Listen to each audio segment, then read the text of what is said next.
¿Cómo están? Muy buenas noches, bienvenidas y bienvenidos sean a este programa de análisis. Todas y todos tenemos una opinión que se transmite en Jalisco TV, en el 17.1 de televisión abierta. También estamos en sus sistemas de cable y les invito a que nos sigan en redes sociales, en Jalisco TV y Noti Jalisco TV. Mi nombre es Mafalda Guario y esta noche no solamente tendremos muchos asuntos de interés público para abordar, sino que además nos acompañan analistas pero muy preparados para venir a abordarlos. Así que no se lo pierdan, en un momento más les vamos a presentar a quienes esta noche se encargarán de debatir, de discutir estos asuntos. Antes quiero darles un adelanto de lo que vamos a tratar en esta mesa.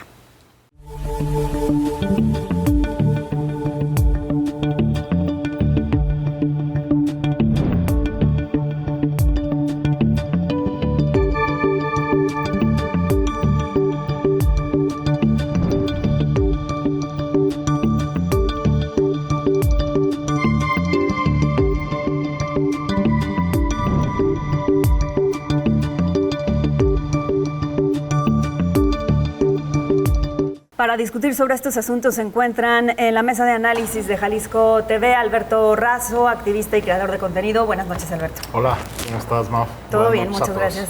También saludo con gusto a Fátima López Iturríos, activista, abogada. ¿Cómo estás, Fátima? Bienvenida. Saludos a todos y a todos. Gracias.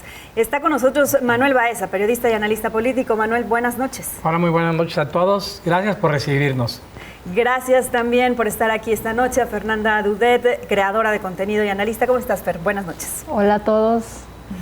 Está con nosotros Patricia Sánchez, comunicadora, periodista y analista. ¿Cómo estás, Pati? Bienvenida. Muy bien, buenas noches a todas, a todos. Pues qué gusto tenerles a todos aquí en casa, en Jalisco TV, para discutir estos asuntos. Vamos a comenzar con la polémica de la semana, lo que se ha pues llevado las principales portadas, los titulares de los medios de comunicación, que es este anuncio que había hecho Mario Delgado en compañía de los secretarios estatales de Educación. Mario Delgado, para quienes no lo sepan, es el titular de la Secretaría de Educación del Gobierno Federal, y anunció que se adelantaba el cierre del ciclo escolar 2025-2026 por cuestiones climatológicas, porque hace mucho calor en distintos estados de la República, pero también por el Mundial. Pati, comienzo contigo. Pues se le vino una andanada de críticas a Mario Delgado a raíz de este anuncio y posteriormente hubo que recular. Cuéntanos, ¿cómo lo viste? Claro, pues muy mal, porque desde que, yo no soy madre de familia, yo no tengo hijos, pero aún así, fíjate, yo sí dije, ¿cómo? O sea, un mes más de vacaciones, y sobre todo no solo las vacaciones, entiendo el impacto en los papás que dices, bueno, ¿dónde lo voy a dejar un mes más? Pero sobre todo en el rendimiento educativo, en el desarrollo académico. De por sí somos de los países que tenemos menos horas clase, muy poquitas horas clase, y le quitas todavía un mes más, sí me parece grave.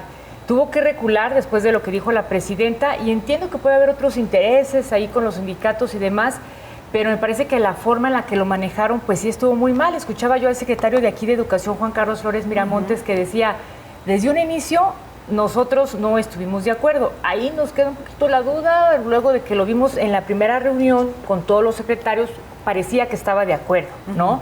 Bueno, dijeron que no, ya después finalmente conocemos que el calendario queda igual, pero sí me parece un tema delicado porque es el tema de educación. Yo creo que es de los temas donde más estamos afectados en México, el rendimiento educativo no es el mejor y salen con estas cosas. Además, los mundiales creo que pues siempre los hemos vivido en la clase, ¿no? Yo recuerdo cuando estaba en la escuela, pues que nos lo ponían ahí en el salón. Se infiltraban al maestro en la tele. O sea, yo creo que no es un tema como váyanse de vacaciones. A mí me pareció muy grave y muy mal la forma en la que lo manejaron, y sobre todo Mario Delgado todavía diciendo en el video de ayer de que ese último mes es para, pues ya, que está de más y que la escuela no es una guardería. Me parece que ahí nada más ya se puso a repartir culpas, sobre todo cuando dice que los empresarios no apoyan. Yo creo que eso es otro debate y no tiene nada que ver.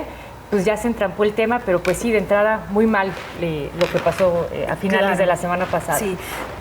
Mario Delgado tomó la decisión unilateralmente. Alberto, ¿crees que de verdad no le haya informado a la presidenta y crees que no haya nadie que le pueda decir o que pueda medir las consecuencias de este tipo de decisiones? Mira, en serio no me puedo aguantar la risa. Es otra pifia. A ver, seguramente este tipo de decisiones no la tomó él nada más. Por supuesto, no sé si la presidente como tal sabía, pero no la tomó nada más él.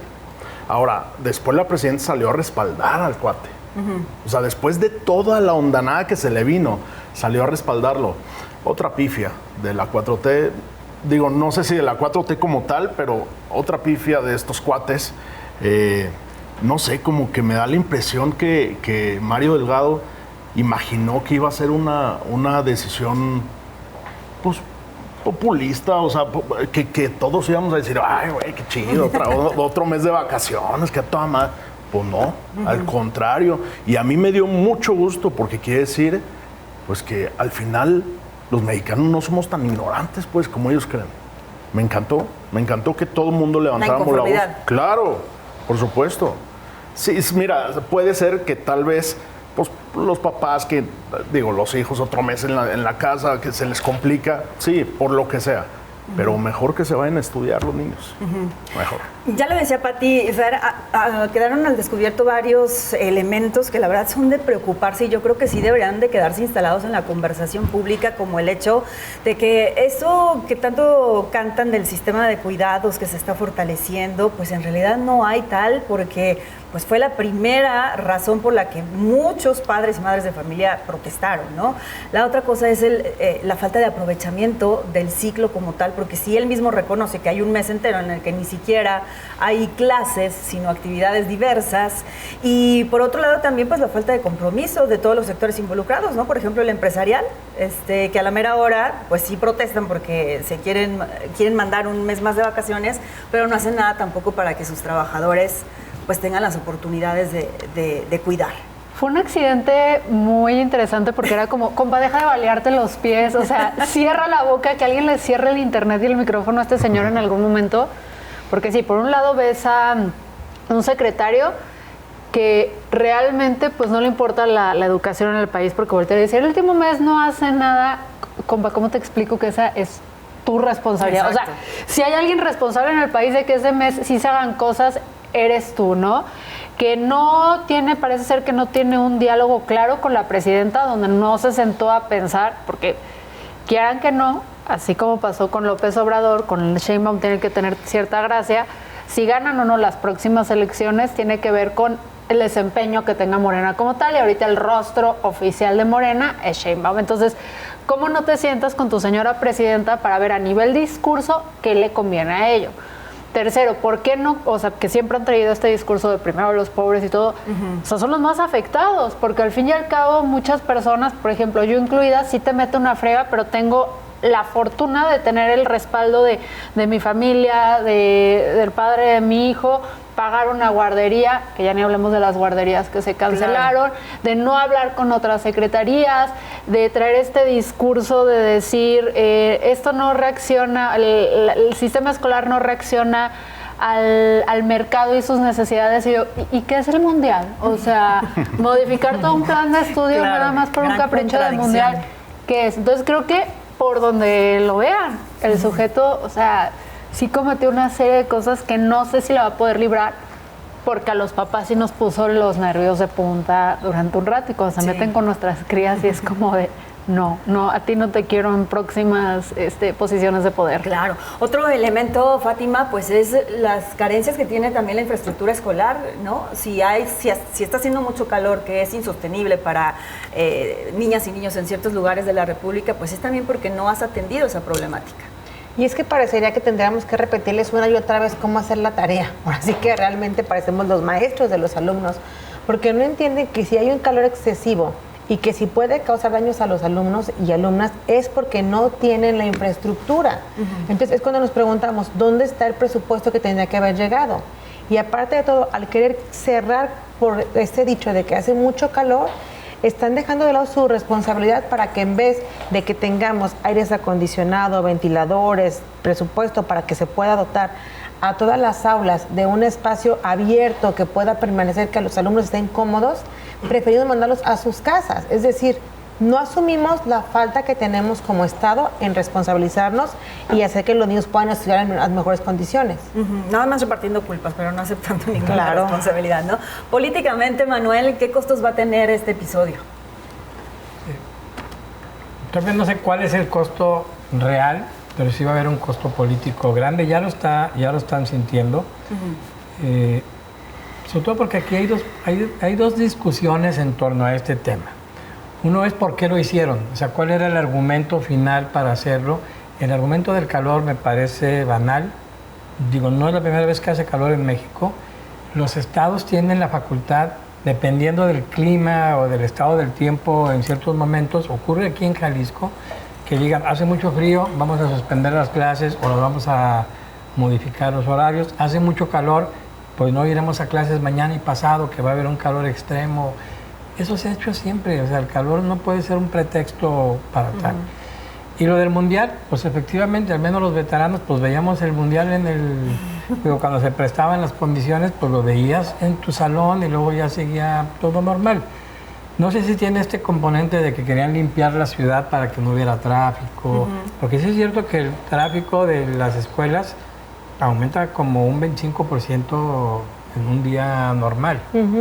Entonces, pero ni siquiera quedó muy claro y no lograron defender esa parte. Pero la más preocupante es que no hay coordinación. Se enteró Claudia Sheinbaum y por eso dijo, apenas es una propuesta, cuando 2 días antes ya era una realidad. O recularon el fin de semana y decidieron que mejor iban a tratar de desactivar la bomba de tiempo. Me quedé pensando todo el día en la mañana, ¿quién coordina? Y bueno, Lázaro Cárdenas Batel es el jefe de gabinete. La jefatura de gabinete es la dependencia encargada de asesorar a la presidenta y de coordinar su relación con los secretarios. Pues quiere decir que hay gente que no está haciendo su chamba. Yo no sé si Lázaro Cárdenas o otra persona, pero quiere decir que se pueden tomar decisiones y luego no las respaldan. Que no hay esas reuniones donde unos discuten y hay un abogado del diablo que dice, oigan, pues esto no, esto sí, esto no conviene, esto nos va a costar esto. Yo creo que están tomando decisiones muy al aventón y les va a costar políticamente porque muestran debilidad en el gobierno en particular. No voy a hablar en particular de la presidenta, pero sí muestran que hay una debilidad en el equipo de trabajo de la titular del Ejecutivo. Y además con demasiados frentes abiertos, ¿no? Pues como si no tuvieran problemas que resolver. Como si no hubiera problemas en este país. Pero bueno, vamos a hacer una pausa. Si ustedes se quieren unir a la conversación, les invito a que nos sigan en redes sociales y allá nos comenten, escriban sus comentarios en Jalisco TV, Noti Jalisco TV. Regresamos después del corte.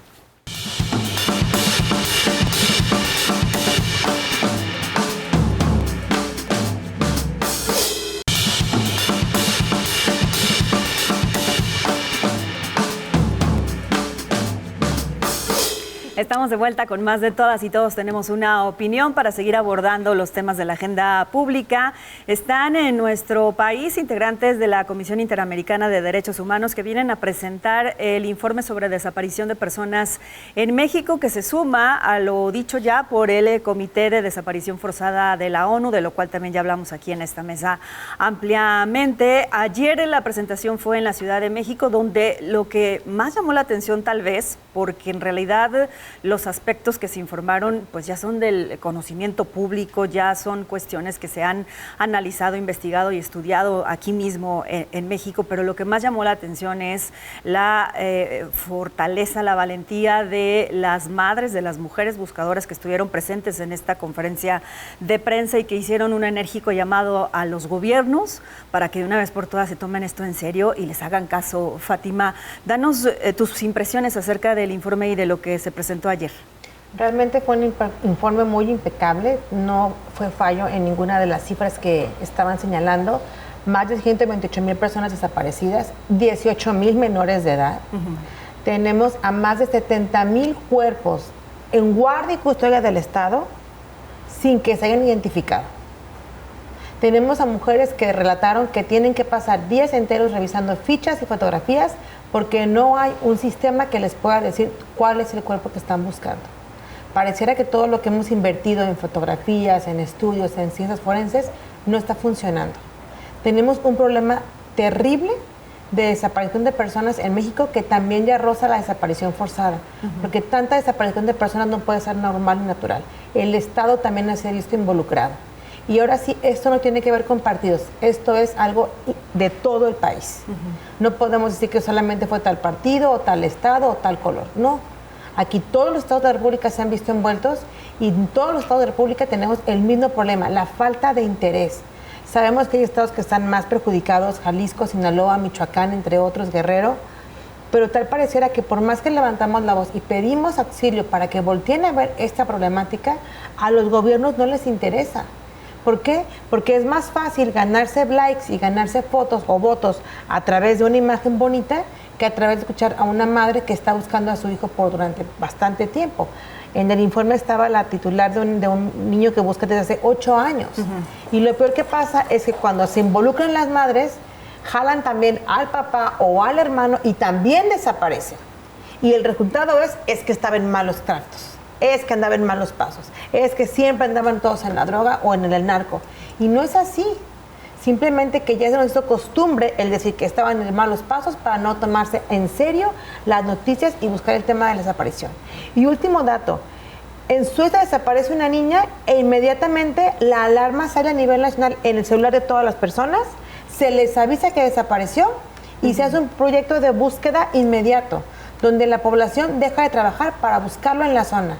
Aquí, a diario que se desaparecen mujeres y hombres, nadie hacemos nada. Ni siquiera una alarma que se pueda dar en el celular. Hasta en Estados Unidos, el que se desaparezca un niño o una niña aparece en el celular. Como esta alerta presidencial que llega cuando hay sismo, ¿no? Un simulacro. Sí, pero dicen que si lo hicieran en temas de desapariciones, no pagaría pues el teléfono. Claro. Por eso no lo quieren hacer, pero qué terrible es que vivamos esta crisis. Claro, ¿cuál es el promedio de desapariciones al día? No sé exactamente, pero bueno, sí, Más efectivamente, de 50. más de 50 Más de desapariciones al día. En cuanto a la reacción de las autoridades, Fer, me da la impresión que luego también ya los organismos internacionales, después de este diferendo que hubo con el Comité de la ONU, intentan hacer demasiado énfasis en que esto es un informe para colaborar con el gobierno de México, para crear, diseñar estrategias y hacer frente a esta problemática. ¿Crees que sea el camino adecuado para resolverlo? O sea, el colaborar con esas organizaciones. Sí, y que sea el mensaje como muy de, pues estamos aquí para ayudarles, no necesariamente para exigir que se haga algo. Pues es que el asunto con estas organizaciones, que el trabajo que hacen es bastante loable, es que por un lado pues no tienen poder, o sea, no pueden hacer que el gobierno reaccione de ninguna manera. Y por el otro, también estar en una situación muy problemática o... pues sí, tienen un conflicto porque estas organizaciones viven de las aportaciones que hacen los países para que estos puedan hacer la investigación debida. Entonces, si tú haces de repente enojar a un país que tiene muchas aportaciones, o las que sean, pueden llegar a castigarlos, porque tampoco los gobiernos están técnicamente obligados. Entonces, no pueden ser tan coercitivos a la hora de exigir que se hagan cosas o hacer señalamientos, porque también hasta los mismos gobiernos podrían llegar a impedir que operen o accedan a datos transparentes. Sí. Entonces, si tienen una situación bien complicada, donde por un lado tienen que traer información, decirle al gobierno te estás pasando, pero no lo pueden hacer enojar lo suficiente ni decirle no te hagas, o sea, no te hagas tonto, no estás tomando acciones, porque si no, entonces pues le hacemos como las secretarías de transparencia, bueno, todos los organismos de transparencia y rendición de cuentas del gobierno, pues se desaparecen aquí internamente, que ya tenemos un histórico, ¿no? Claro. Manuel, vi diversas reacciones, de hecho, con respecto a esta fotografía de la reunión que tuvieron los integrantes de la comisión con la secretaria de Gobernación, Rosa Isela Rodríguez, entre otros funcionarios, porque decían, pues sí, está bien que se reúnan con ellos y bueno, con base en pues protocolos diplomáticos o incluso por el trabajo interinstitucional que se debería de hacer, pues tienen que reunirse. Pero la verdad es una afrenta a el hecho de que desde la Presidencia de la República no quieran recibir a las madres buscadoras. ¿Lo ves de esa manera también? Sí, que no haya reunión entre madres buscadoras y gobierno federal, al menos en el nivel en el que se pretende, incluso la presidenta, al menos teniendo una reunión de ese tipo, sí puede ser considerado como una afrenta por la mayoría de las personas. El temor del Ejecutivo normalmente es que empiezas con uno y luego ya después ya no logras zafarte. Les pasa un poco con el tema que también son desaparecidos de los 43 de Ayotzinapa. Sí. Es decir, se les recibió en el sexenio de López Obrador, no lograron resolver lo que los padres de familia querían y entonces lo que termina haciendo es un conflicto porque ya tienes un grupo que te está exigiendo algo al respecto. Por eso esa distancia como para intentar no mancharte o no comprometerte.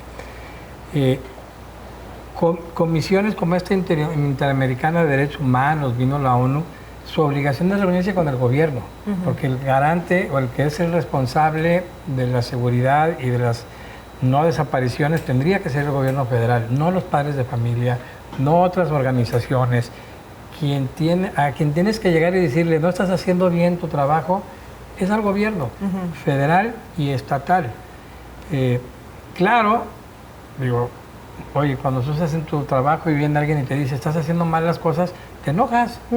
O al menos si no despotricas, pues te quedas torcido y medio sentido. Pues lo mismo pasa con los gobiernos. A nadie le gusta que le digan que está fallando. Entonces, por el otro lado, qué bueno que haya gente que lo haga así. Digo, cuando uno regañaba a su papá de joven, pues ibas y te encerrabas en tu cuarto y luego tenías que pensar pues, que tal vez algo de razón tenía. Yo creo que ese es el caso. El problema es que los políticos y los gobiernos tienen la piel muy dura y prefieren patear el balón más hacia adelante.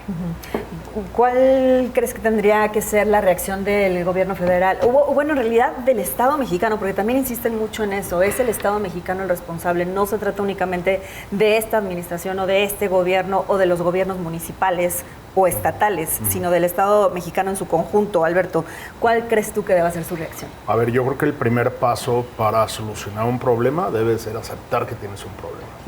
Si el gobierno mexicano es el primero que niega que haya una crisis de desaparecidos en México, jamás se va a solucionar porque ni siquiera está aceptando el problema, ni siquiera está aceptando que hay un problema.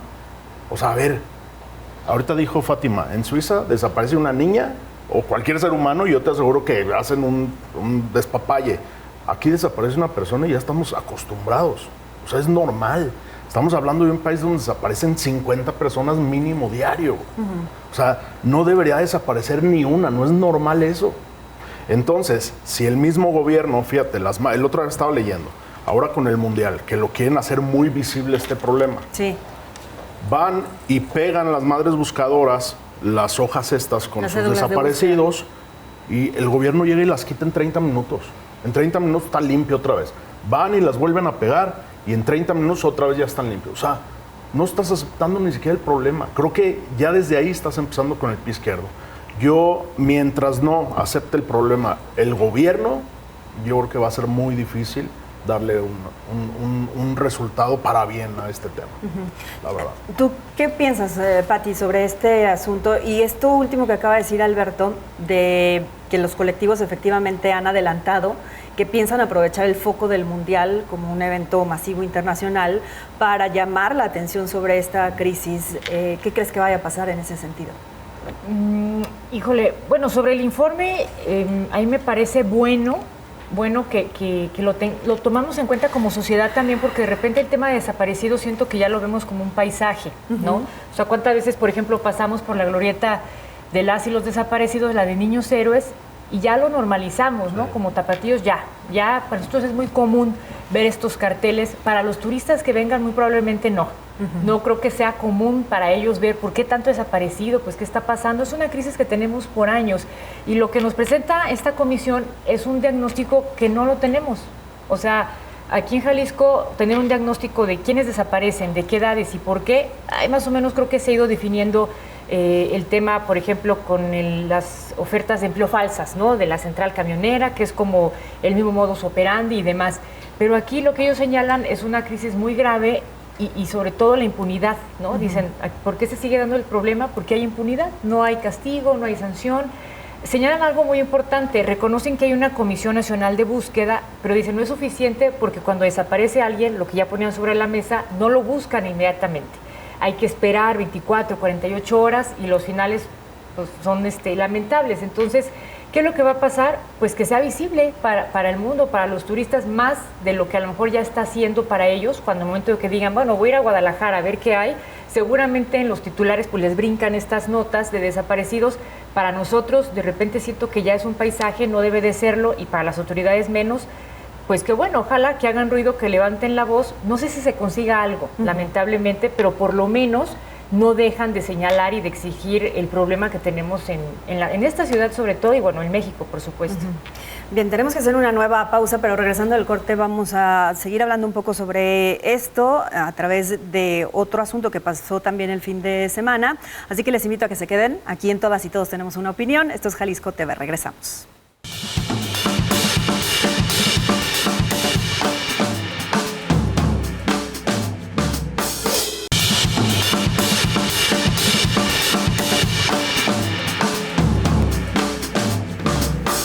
Si nos acaban de sintonizar, bienvenidas y bienvenidos. Esto es Jalisco TV, la mesa de opinión política. Todas y todos tenemos una opinión y esta noche me acompañan Alberto Razo, Fátima López, Manuel Baeza, Fernanda Dudet y Pati Sánchez para discutir los asuntos de interés público. Y les decía antes de irnos a la pausa que lo que sigue también está relacionado ya con este tema, porque el fin de semana fue 10 de mayo, Día de las Madres, y para miles de mujeres madres en México no ha sido lo mismo desde que la ausencia de sus hijos ha marcado su vida. Han salido en distintos espacios, varias ciudades. Siento que cada vez son más las ciudades en las que se acumulan estas manifestaciones, estas marchas de mujeres, de madres que están buscando a sus hijos y que piden pues que no se les olvide, ni a ellas, ni a sus hijas e hijos que se encuentran desaparecidos. Y además, por si fuera poco, este fin de semana asesinaron a 2 mujeres buscadoras.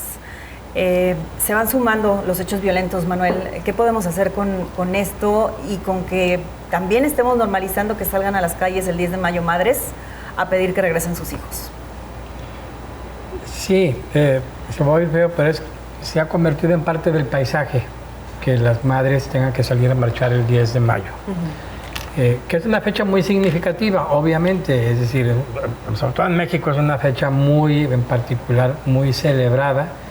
Y este contraste sí te permite ver, como decía en el bloque anterior, alguien tiene que venir a decírtelo, las mismas madres de los colectivos también tienen que salir a la calle a hacer presente y a mostrarnos al ciudadano común que existe un problema grave que no se ha resuelto. Si se lo dejamos solamente a los políticos, dirán pues que ya va descendiendo y que eso es un asunto que ya ha perdido peso e interés. Estaba pensando ahorita, ¿por qué tiene que haber estos colectivos? Es decir, alguien me lo va a poder decir tal vez, pero ni siquiera se me ocurre cuál fue el primer colectivo de búsqueda de desaparecidos. Yo pese a que soy periodista, como que de repente te das cuenta que ya habían brotado por todos lados. Es una situación terrible lo que está ocurriendo con los desaparecidos. Ya no voy a discutir ahorita si el papel del Estado es o no, pero tiene que ser la sociedad civil la que salga a hacer ese trabajo y tienen que ser ellas las que salen a visualizar. Entiendo que mucho del lema es, si no lo hago yo, no lo voy a hacer por mis hijos. Incluso, porque lo he escuchado infinidad de veces, no quiero saber qué hacía mi hijo, quiero saber dónde está mi hijo para cerrar ese capítulo. Es una situación tan difícil que yo siento que a veces, y a lo mejor estoy hablando un poco en mi papel de hombre, al menos a mí me tiene un poco como anestesiado, es decir, no termino de dimensionar esa tragedia humana. Aunque tengo que decir que tuve un familiar que desapareció por prácticamente 13 o 14 años por decisión propia, avisando que se iba y que ya no... Y aún así fue muy difícil para la familia. Entonces, no quiero pensar en el caso de estos desaparecidos. La verdad es que suena, y ya me parece que me estoy haciendo bolas, pero para mí es un tema que me cuesta mucho trabajo. Comprender. Fátima, ibas a responder algo a lo que estaba planteando Manuel. Justo, Manuel preguntaba desde cuándo surgieron los movimientos. Yo tenía como 10 años cuando se pierde mi primo y mi tía muere de cáncer por el estrés que sufre de estarlo buscando. Él muere en Tijuana, se había ido a buscar una mejor vida en Estados Unidos. Y era justo en el momento de los 2000, cuando estaba la guerra del narco en lo máximo apogeo, y se desaparecen. 15 años después, entre los restos del pozolero de Tijuana, aparecieron los restos de este familiar. No sé cómo surgieron tampoco yo, pero sí estoy convencida de que estaba chica, las madres del norte del país empezaban a buscarlos, porque eran muchos los jóvenes que se iban con la idea de una vida americana, como se siguen cruzando ahorita las personas migrantes.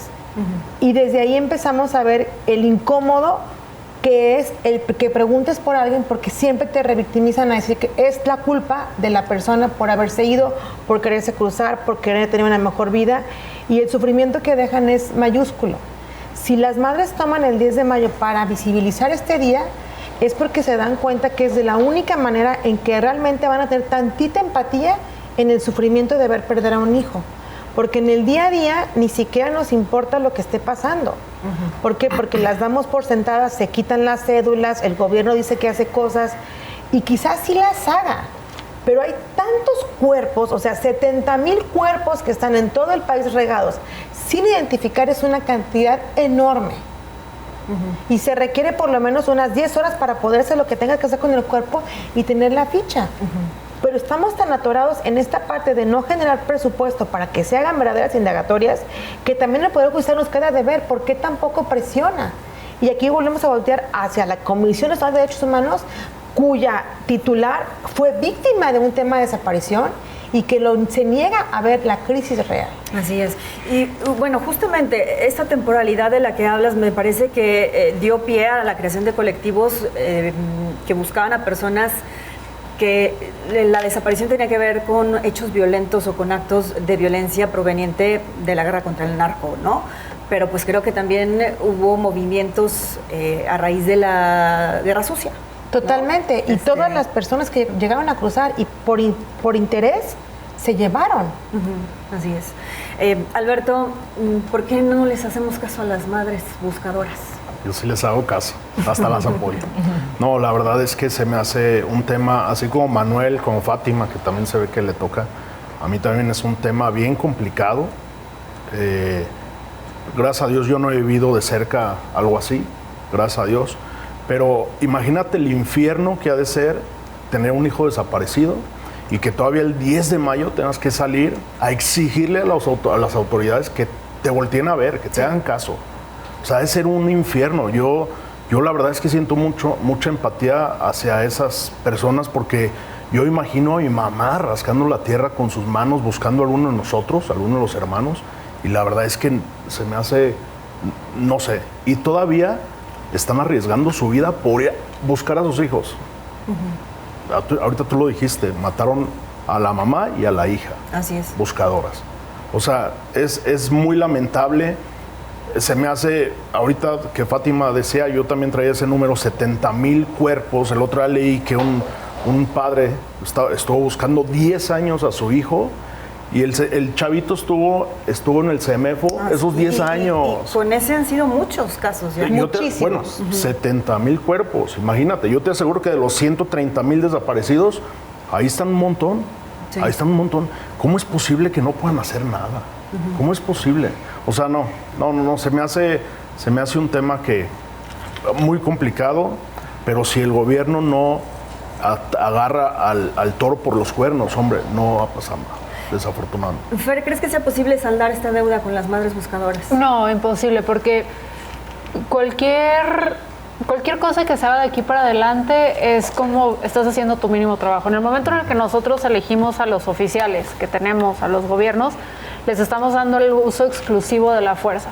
Entonces, aunque fuera cierto que no lo es, que todas las personas que están desaparecidas es porque andaban en malos pasos, en un gobierno que funciona, en un gobierno que está haciendo el uso exclusivo realmente de la fuerza y está haciendo justo, esas personas tendrían que estar en la cárcel, claro. No desaparecidas. Y el dolor que tú sometes, y lo vemos en otros países de Latinoamérica, en Chile, que el país fue por el gobierno y todo, que hasta la fecha siguen con familias traumatizadas y vividas por lo que sucede, porque el cerebro humano está entrenado a resolver conflictos, a tener certidumbres, y cuando pierdes a un hijo no la tienes. Eso desmorona a las familias por completo, y es impresionante que mujeres que en un inicio no estaban capacitadas para hacer este trabajo de búsqueda. Digo en un inicio porque muchas de ellas ya están sobrecapacitadas en comparación a las autoridades actuales. Totalmente. Que carecen de recursos, porque eso también es lo que le damos a los gobiernos cuando los elegimos, el recurso para poder operar. Y estas personas, que muchas de ellas, la gran mayoría, vienen de clases que no tienen nada, o sea, están totalmente desprotegidas, demuestran resultados. Entonces, de que se puede, se puede. De que no se quiere hacer nada, no se quiere hacer. Entonces, lo que se haga ahorita es como lo mínimo humano, de esencia así pequeña, para poder brindarle justicia a estas familias enteras, que son encabezadas por mujeres, pero también a los jóvenes y las jóvenes que dejamos desprotegidas. Pati, ¿crees que incluso ese piso mínimo se está haciendo? ¿Lo está aportando la autoridad como debería de ser?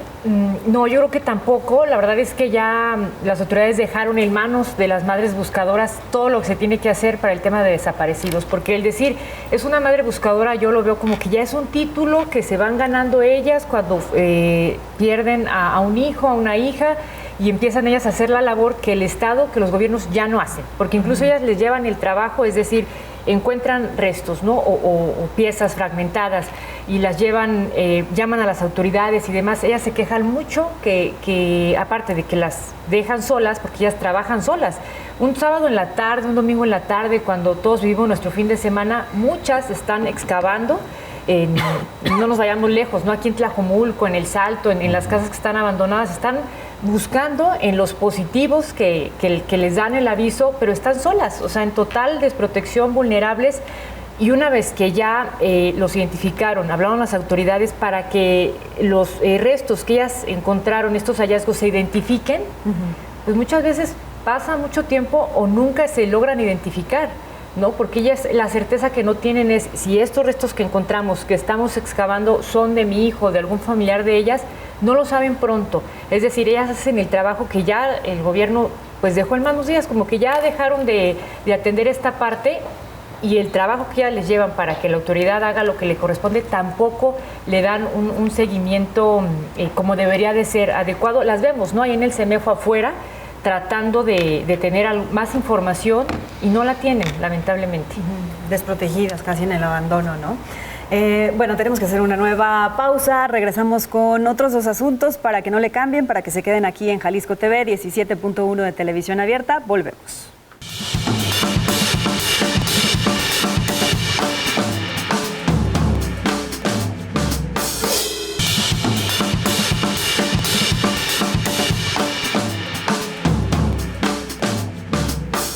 Seguimos adelante, esto es Todas y Todos Tenemos una Opinión, parte de las mesas de opinión que se realizan aquí en Jalisco TV de lunes a viernes a las 10 de la noche y los martes y jueves, véanos aquí en la mesa de opinión política.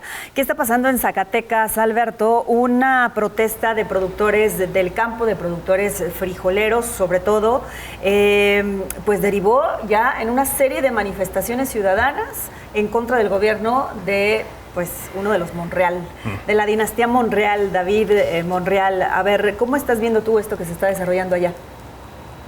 El campo está molesto, ojalá, no nada más en Zacatecas, el campo está molesto en todo México. A ver, no hace tanto tiempo a nivel nacional hubo cierres de carreteras, autopistas, precisamente por agricultores. Entonces, no me extraña lo que está pasando en Zacatecas. Lo que me extraña es la respuesta de las autoridades.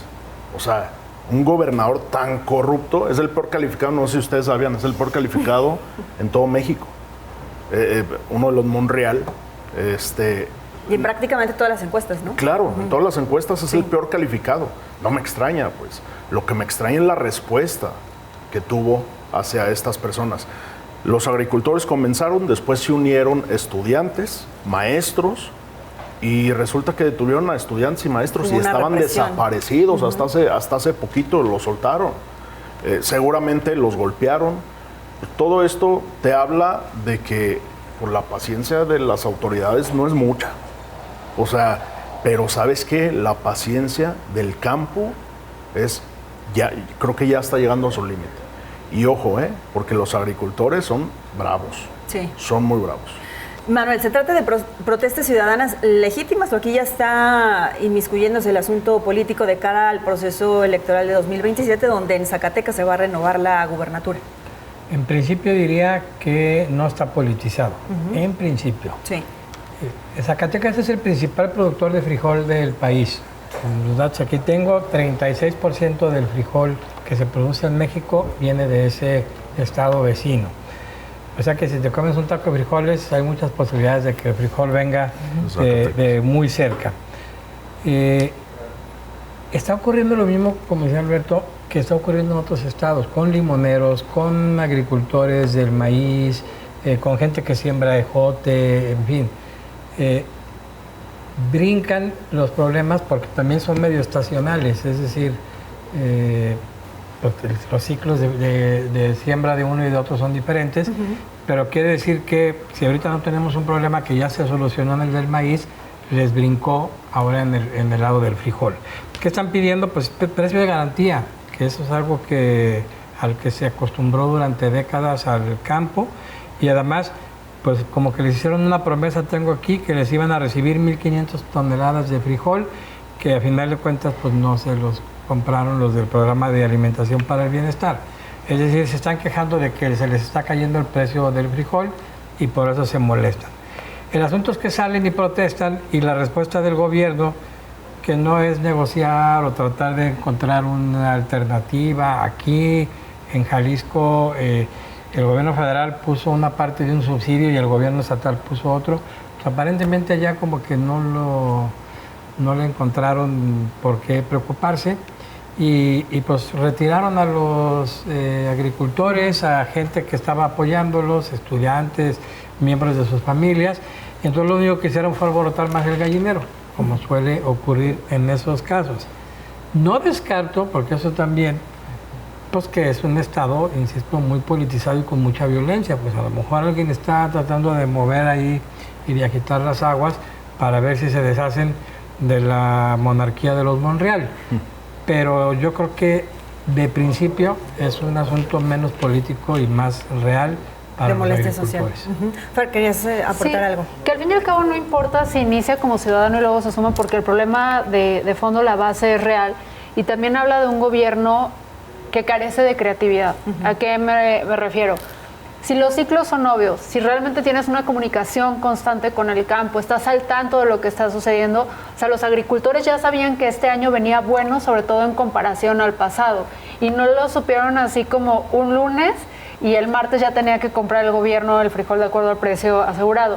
O sea, podías verlo con anterioridad. Y un gobierno que es creativo, porque lo hemos visto en otros lados del mundo, en la región, por ejemplo, de Italia, donde se produce el queso parmesano, cuando hubo un gran temblor y tenían que mover los quesos rápido, o sea, no automáticamente, pero el gobierno con gran iniciativa y con gran trabajo se puso a hablar con otras partes del mundo, con otras regiones de Italia, para fomentar el consumo del queso. O sea, precisamente cuando un gobierno está involucrado con el campo, puede empezar a trabajar en esas iniciativas. ¿Qué parte de México, con la iniciativa privada? ¿Qué podemos hacer para hacer el Festival del Frijol, para sacar recetas? ¿Qué parte del mundo se puede mover? Entonces, ese es un gobierno realmente al que le interesa a los agricultores. En cualquier iniciativa privada, cuando tienes un problema de sobreproducción, dices, eso es un happy problem, eso es un buen problema, tengo más que vender, tengo más que sacar para brindar beneficios a esta gente. Entonces, un gobierno que en vez de tomar estas acciones voltea y dice, me los están politizando, cuando podrías usar ese problema en tu beneficio para traer más dinero a tu gente, me parece un gobierno gris, insípido y, repito, con falta de creatividad. Claro. La diferencia entre atender realmente los problemas del campo y verlos únicamente como corporativismo, ¿no? A todos los productores o cualquier gremio. Bueno, déjenme cambiarles de tema de Zacatecas. Regresamos a Jalisco para hablar acerca de este caso que se viralizó de un sujeto que, no sé si es el término correcto, abusó sexualmente de una niña, Fátima, en una tienda de abarrotes en la colonia Santa Elena del municipio de Guadalajara. Ya fue detenido, creo que todavía no se vincula a proceso. Mañana. Mañana es la audiencia, ¿verdad? Para ver si se vincula a proceso. Pero debería ser el ejemplo para el resto de los agresores que están en la calle. No, definitivamente no. Yo la verdad creo que hubo mucho arribismo electoral en este caso, porque el ejemplo es claro. Si tú buscas el video, el rostro de la niña aparece en todos lados. Quien haya subido el rostro de una menor y no lo borra, Dios mío, ¿qué está pensando? Está dejando una total problema a la niña. ¿Por qué? Porque la gente va a llegar a buscarla, a preguntarle, a molestarla, a interrumpirla. La familia de esta persona no cuidaron en ningún momento la información que se suelta de este agresor y lo publican. Si esa persona vive con su mamá, con su esposa, con otros hijos, con otros menores de edad, ¿a quién le importó esa parte de la historia? Y eso es la parte de que cuando hablamos de derechos humanos es de entender el interés superior de la infancia y es entenderlo de lo que tiene que ser. Ojo, qué bueno que se detuvo una persona, pero ¿qué está pasando que hayan subido un video abiertamente de una menor siendo tocada? Porque los que somos expertos y expertas en el tema cuidamos las imágenes de los rostros. Es decir, que la sed de justicia no tiene que estar por encima de cuidar todos estos aspectos que tienen que ver con derechos humanos. Que son valiosísimos, porque, ojo, en este caso en particular, esta niña también tiene compañeros de salón y de escuela que van a llegar a buscarla y a atacarla y a preguntarle y a decirle, porque lo que se ve a simple vista es que nomás fue una nalgadita. Tú, yo y nosotros como expertos de adultos sabemos que es abuso sexual y no tiene otro nombre, no lo voy a quitar menos. Pero hacia afuera, hacia la gente con la que ella vive y donde se encuentra, ay, no aguantas nada, ¿qué te pasa? Por llorona. Y para poder cambiar estas narrativas se requiere que realmente podamos entender la situación. Qué bueno que tenemos un depredador que no va a entrar a la cárcel, porque, ojo, si se dieron cuenta en el video fueron 2 tocamientos. No alcanza para que llegue a la cárcel. Van a buscar la manera de defenderlo en ese aspecto. ¿Por qué? Porque es natural. Porque todas las personas tienen derecho también de demostrar su inocencia y en este caso él va a decir, pues sí le toqué, ¿a qué me hago cargo? Y van a sacar el tabulador de que lo que responda y no creen que van a durar años en prisión por este hecho, ni que va a ser un hecho que va a poder hacer que toda la gente pare y deje de abusar niños. Simplemente es que se viralizó un asunto que sí es de importancia, el abuso sexual infantil, pero no a costa de perder los derechos humanos. Nos hace falta entonces más educación, Pati, en todos los sentidos en cuanto a este tipo de violencias. Sí, yo creo que sí, porque incluso desde las palabras, ¿no? Cuando nos referimos al hecho, leía incluso en redes sociales que se hizo viral, que también yo creo que a eso es que hubo acción por parte del gobierno, pero ¿qué pasa con los otros casos o con las otras denuncias que hay y que quedan a medias y que no les dan seguimiento y que ya nadie las pela porque nada más fue una tocada? Aquí yo vi en redes, no sé qué estrategia haya llevado también el gobierno de Jalisco, porque vi muchas voces que como que dices, ok, está bien, qué bueno que hablan del caso, pero no sé, como que veía ahí otro trasfondo, como decir, miren, ya lo detuvimos, en Jalisco sí estamos trabajando por las niñas, y sí, pero hay muchos casos más, ¿no? Que se quedan a medias. Ojalá haya castigo, ojalá haya, pues sí, una sanción ejemplar. Claro, da coraje, hay quien quiera hacer justicia por propia mano, que es ahí donde entra lo grave de que se haya exhibido al agresor y a la menor. Entonces yo creo que sí son temas que pues hay que tocarlos con pinzas y que haya castigo, lo que le toque, pero porque si no esto va a ser un caso más de redes sociales y los demás, ¿qué pasa con estos? ¿No? O incluso aquellos que se quedan en la cifra negra, ¿no? Que ni siquiera son denunciados por temor o por cualquier otra razón. ¿Tú qué conclusiones tienes sobre esto, Alberto? Pésimo, muy lamentable, horrible, me da mucho coraje. Yo cuando vi el video que me lo mandaron me dio mucho coraje, me lo mandaron, se veía a la niña. Yo cuando me animé a subirlo, yo sí la tapé. Porque te lo mandaron sin censura y tú Es correcto, yo sí tapé a la niña, estoy muy consciente de todo este tema. Aplaudo, qué bueno que lo agarraron, pero es lo mismo que Pati. O sea, lo agarraron porque, a ver, por ejemplo, yo subo el video, etiqueto al gobernador de Jalisco y etiqueto a la presidenta municipal de Guadalajara. Creo que Suárez también lo hizo y muchas otras personas lo hicieron. Por eso lo agarraron, desafortunadamente, pues. Pero ¿cuántos casos hay de estos que la impunidad ahí está? Es más, si hubiera habido cámara en la tienda, si no hubiera habido cámara en la tienda, ¿esto hubiera pasado? Yo te aseguro que no. Y perdón, se me va a salir una grosera. Y este cuate seguiría haciendo eso. Ahora, me preocupa mucho lo que dice Fátima, que no va a alcanzar cárcel. Entonces, hombre, hay que ponerle un quemadón o para que todo el mundo sepa quién es pues.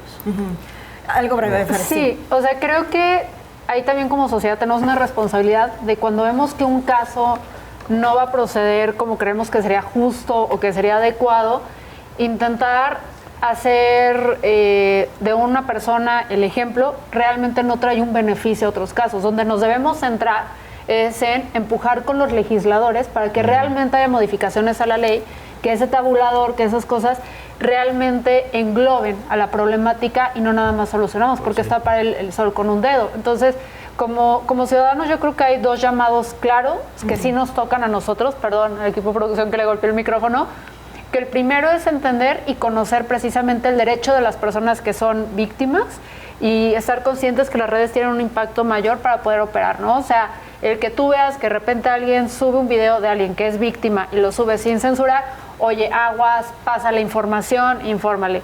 Y segundo, que tengamos esta capacidad de pensar más allá del individuo y veamos cuando un problema nos aqueja como sociedad, es qué impacto podemos tener para que esto no se repita con otras personas y no nada más con este individuo, y a quienes tenemos que empujar, porque por ejemplo, qué bueno que gracias a que se etiquetó al gobernador y a la presidenta municipal se movieron las acciones, pero acá lo tenemos que ver con los diputados. Y con los diputados locales, hacia los que hay que estar fregue y fregue para que tomen iniciativas. Y si ven que ustedes, un diputado local, se está subiendo y se está rasgando las vestiduras, sea del color que sea, dile, sí, papito, pero ¿dónde está tu propuesta de ley? Necesitamos la iniciativa. Manuel, te ofrezco una disculpa porque se nos ha terminado el tiempo, pero muchas gracias a nuestras analistas, a nuestros analistas de esta noche, gracias a todo el equipo de producción, pero sobre todo, muchísimas gracias a ustedes por el favor de su atención. Quédense aquí en los contenidos de Jalisco TV.